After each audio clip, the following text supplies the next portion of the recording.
విమాన ప్రమాదంలో మృతుల సంఖ్య పెరుగుతుంది. ఈ దుర్ఘటనలో ప్రాణాలు కోల్పోయిన వారి సంఖ్య 274కు చేరుకుంది. ఇక వీరిలో 241 మంది విమాన ప్రయాణికులు సిబ్బంది కాగా నివాస సముదాయంలోనికి ప్రజలు కొంతమంది మరణించినట్లుగా తెలిపారు. ఇక విమానం కురుడ ప్రాంతంలోని బీజే వైద్య కళాశాల మెడికోల వసతి గృహ సముదాయం బాగా ధ్వంసమైంది. ఇందులో తొలుత 24 మంది మృతి చెందగా ఇప్పుడు ఆ సంఖ్య 33కు పెరిగింది. దీంతో దుర్ఘటనలో మొత్తం మృతుల సంఖ్య 274కు చేరినట్లుగా అధికారులు వెల్లడించారు.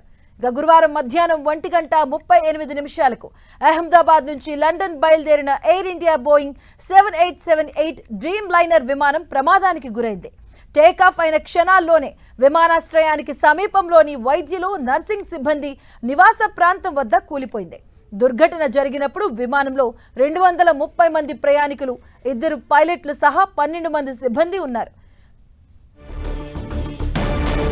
ఇదే అంశానికి సంబంధించిన పూర్తి అప్డేట్స్ మా కరెస్పాండెంట్ గోపి అందిస్తారు. గోపి,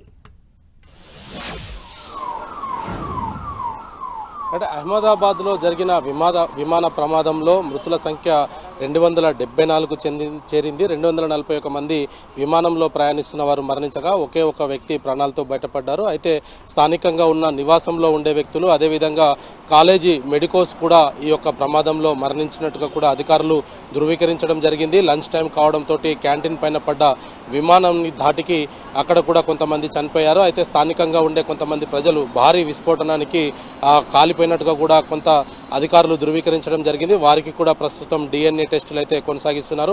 వీటన్నిటిపైన కూడా ఈరోజు కొద్దిసేపటి క్రితమే ఏవియేషన్ మినిస్టర్ రామ్మోహన్ నాయుడు అధ్యక్షతన కూడా ఒక సమావేశం జరగడం జరిగింది. ఏవియేషన్ కార్యాలయం, ఆయన కార్యాలయం వద్ద ప్రస్తుతం ఈ యొక్క సమీక్ష సమావేశం అయితే కొనసాగుతున్న పరిస్థితి ఉంది. రాజీవ్ భవన్లో ఈ యొక్క సమావేశం కొనసాగుతుంది. ఉన్నతాధికారులు, అదేవిధంగా ఏవియేషన్ సెక్రటరీ కూడా ఈ యొక్క సమావేశంలో పాల్గొననున్నారు. అయితే ఘటనకు సంబంధించి అన్ని రకాల కోణాల్లో కూడా ప్రస్తుతం దర్యాప్తు కొనసాగుతున్న పరిస్థితి అయితే ఉంది. అయితే ఈ సమీక్షలో ఎటువంటి ప్రమాణాలు తీసుకుంటారు, ఏ అంశాలపైన చర్చ జరుగుతుందన్న దానిపైన కూడా మధ్యాహ్నం 1:30 రామ్మోహన్ నాయుడు ప్రెస్ మీట్ కూడా నిర్వహించనున్నారు. అయితే దీంట్లో ఇప్పటి వరకు కూడా అన్ని విభాగాలకు సంబంధించిన ఇన్వెస్టిగేషన్ ఏజెన్సీకి సంబంధించిన వ్యక్తులు కూడా పాల్గొంటారా, ఇంకా కేవలం ఏవియేషన్, సివిల్ ఏవియేషన్ అధికారులు మాత్రమే ఉంటారన్నది కూడా మరి కాసేపట్లో తెలుస్తుంది. ఏదేమైనా 274 మంది ఈ ప్రమాదంలో మృతి చెందినట్టుగా కూడా అధికారికంగా అహ్మదాబాద్ ప్రభుత్వం అయితే వెల్లడించడం జరిగింది. గోపి, అంటే ఒక సైడ్ DNA ఎగ్జామినేషన్ కూడా జరుగుతుంది మృతదేహాలకు. ఇప్పటివరకు ఎంతమందిని గుర్తించారు, ఎన్ని కుటుంబాలకు అప్పగించారు, దానికి సంబంధించిన డీటెయిల్స్? DNA పరీక్షలకు సంబంధించి ఇప్పటికే కొంత క్లారిటీ వైద్యులైతే ఇవ్వడం జరిగింది. 72 గంటల సమయం DNA రిజల్ట్స్కి వస్తుంది.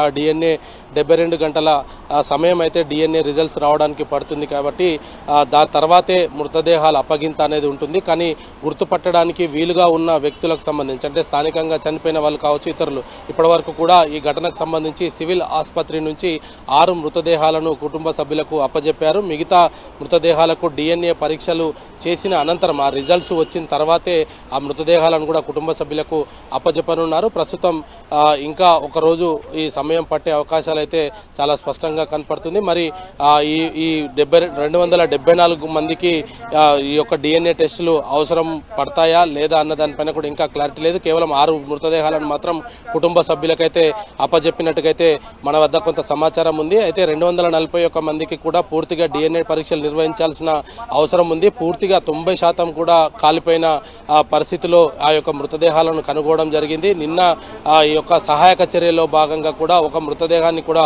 వెలికి తీయడం జరిగింది. అయితే ప్రస్తుతం ఇంకా సహాయక చర్యలు కొనసాగుతున్నాయి. ఆ ఏవియేషన్ కి సంబంధించిన అధికారులు కూడా అక్కడే ఉండి పరిస్థితిని పూర్తిగా పర్యవేక్షిస్తున్న పరిస్థితి ఉంది.